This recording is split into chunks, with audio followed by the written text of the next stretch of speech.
Guno gwe mulembe omuli abantu abatalina laavu abanoonya ebintu abatta bannaabwe.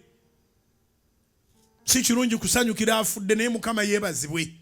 Ndi mussanyufu olwa kasajja akatuttide omuddusi nti nako kafudde kafe.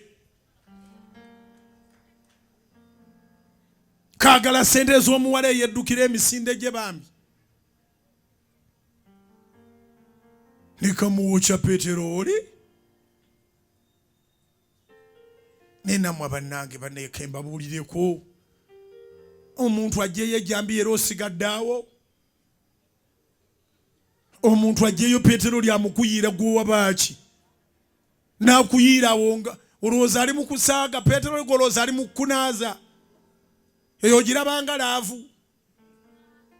Peteroli gw'omulabanga shawa.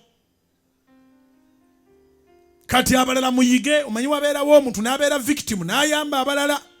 Bw'olabanga omuntu ajjeyo akadomola k'amafuta bw'ofuluma toddanga. Kiruma nnyo baatuttira omuddusi nga bamuyiiridde amafuta olina amala okugamuyiira. N'akoleeza akabiri tigolooza asaaga n'akakusuulako.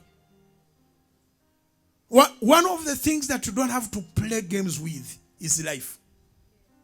Tozanyazanya na bulamu. Muntu yena bw'abanga kyayogerako kikwatagana na bulamu duka. Kubanga bassebo ne bannyabo byonna bye tusabira bye tusiibira bye tuyaayaanira bingi ku byo birina amaduuka mu bitundibwa okuggyako obulamu. Obulamu kya bbeeyi.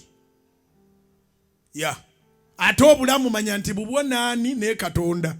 Si bubwo n'omwami wo ate si bubwo n'omukyala wo. Ekyo njagala okitegere nti obulamu bubwo n'oyo giver of life. Katonda akuwadde obulamu. Bwe mu busheeri nga teri mulala.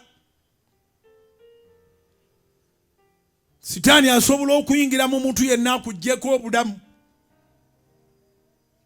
Obulamu tobusaagiramu.